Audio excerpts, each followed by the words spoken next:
Une grosse envie de retourner randonner dans les calanques de Marseille-Cassis où nous étions allés il y a 9 ans avec le CAF. Sortie privée cette fois, et nous avons jeté l'ancre à La Ciotat pour rayonner tout autour. Des falaises majestueuses, une eau d'un bleu profond et des points de vue à couper le souffle. Voilà ce qu'offrent les calanques de Cassis, véritable petit bout de paradis. Ce lieu incroyable n'est à rater sous aucun prétexte. Il peut y faire froid l'hiver, mais très chaud l'été. Elles peuvent d'ailleurs être interdites d'accès entre le 1er juin et le 15 septembre en raison des risques d'incendie. Alors si vous voulez venir avec nous, prévoyez de l'eau, de bonnes chaussures de marche car les chemins empruntés vont être raides et aussi une bonne crème solaire. Vous êtes prêts? Alors allons-y.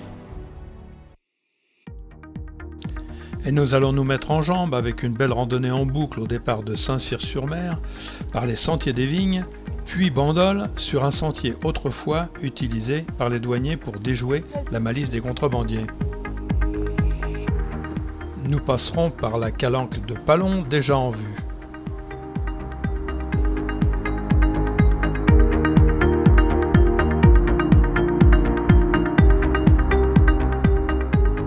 Le sentier est accidenté et grimpe pas mal en plusieurs endroits. Il épouse le littoral déchiqueté entre Bandol et Saint-Cyr, ombragé par des pins maritimes aux formes torturées par le vent.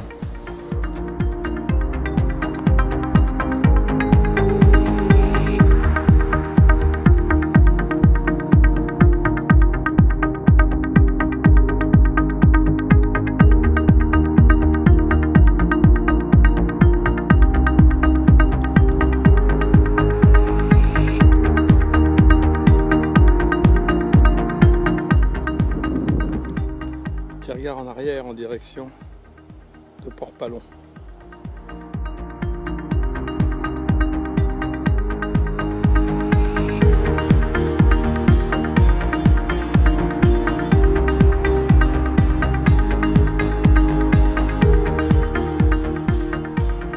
On aperçoit dans le fond le bec de l'Aigle sur La Ciotat.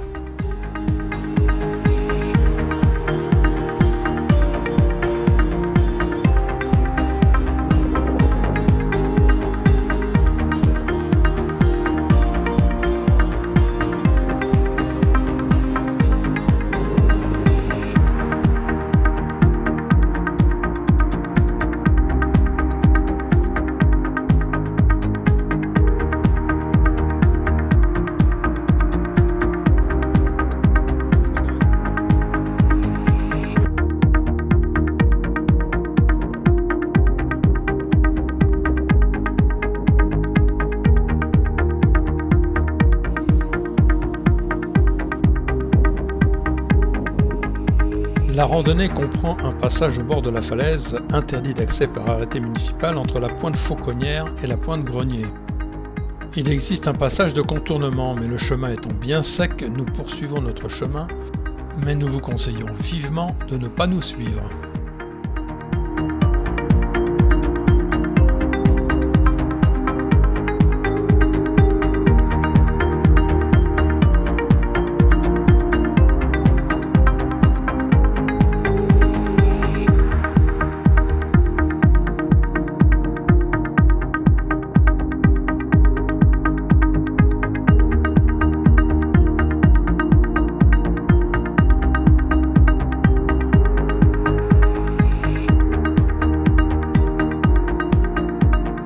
Nous arrivons à la Madrague et il ne reste plus qu'à récupérer notre voiture.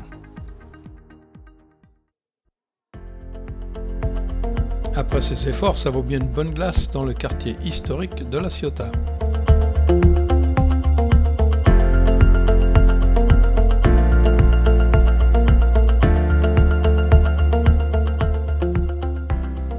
Lorsque l'on parle des calanques de Marseille, la première image qui vient à l'esprit, c'est la fameuse calanque d'Anvaux aux abords de Cassis. Elle est réputée pour être la plus jolie et la plus impressionnante de toutes. Nichée au creux des falaises, ses couleurs passent du bleu azur au bleu intense, puis au bleu turquoise. Une merveille pour les yeux. L'eau y est limpide et appelle à la baignade. Et arrivé sur place, on se croit vraiment au paradis. Le paradis des touristes, certes, mais le paradis quand même. Chaque été, des milliers de touristes s'y rendent, et c'est sûr, que nous ne serons pas les seuls à en profiter. Tenez, jetez un coup d'œil sur ce qui nous attend.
Après Port-Miou et ses 500 bateaux au mouillage, point de départ de nombreuses randonnées dans les calanques, son trou de souffleur, qui peut surprendre un visiteur non averti,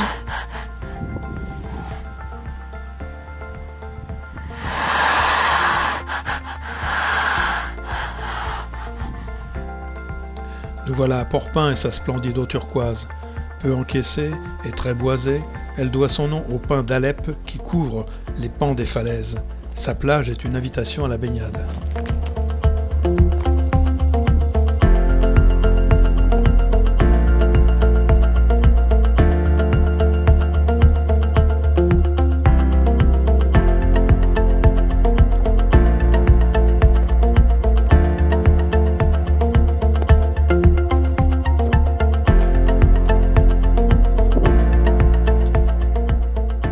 Descente vers le vallon d'Envaux un peu casse-gueule.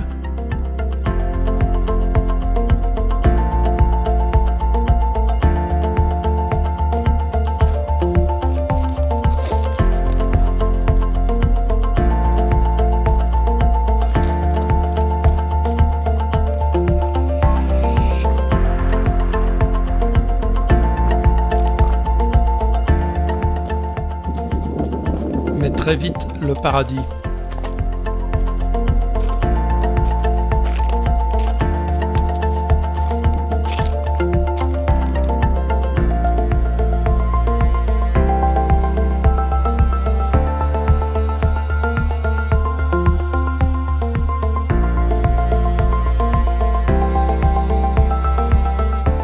Très vite, la calanque devient multinationale, alors on s'enfuit.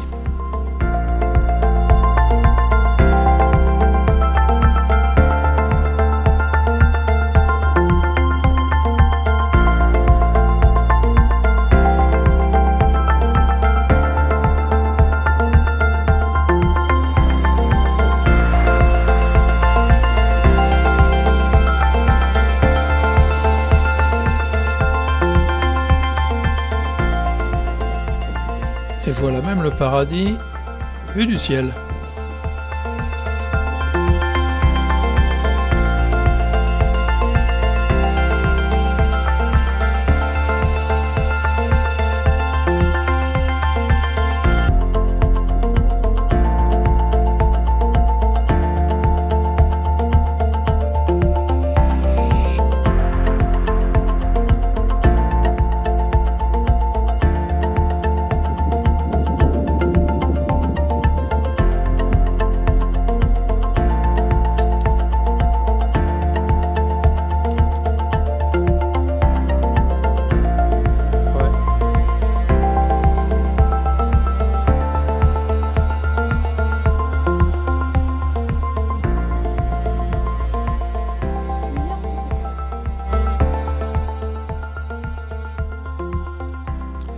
Sur la route des crêtes, entre La Ciotat et Cassis, le pas de la Colle, puis le cap Canaille et la falaise de Soubérane, un autre site grandiose.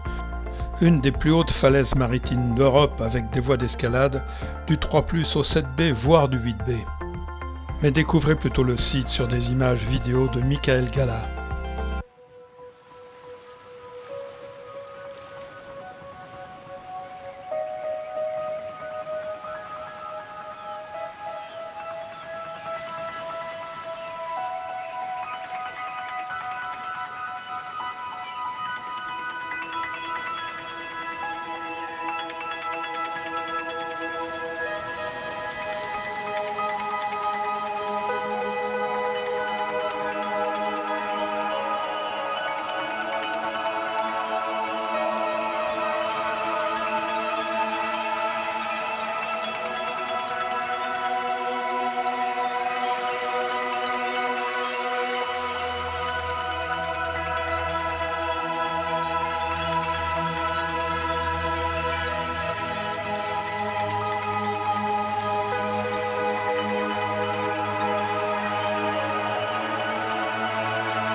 Alors sur 13 km et près de 700 mètres de dénivelé, on va jouer aux montagnes russes près des parois vertigineuses. Et ne vous penchez pas, plus de 300 mètres d'à pic.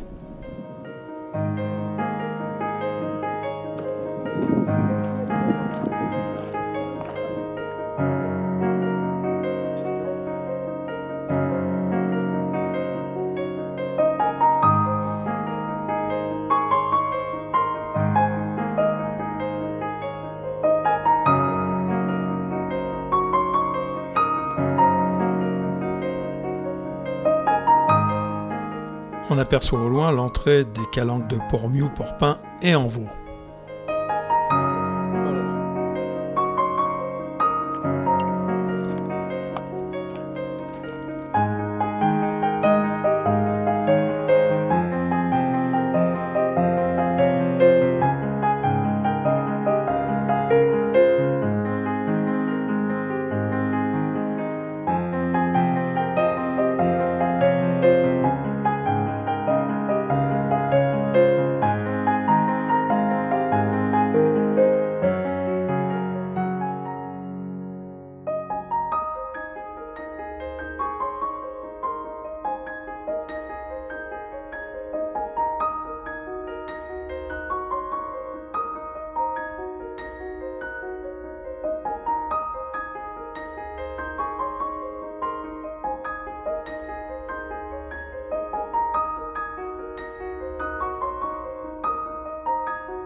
Bien, si vous voulez rentrer, il faut faire demi-tour avec nous.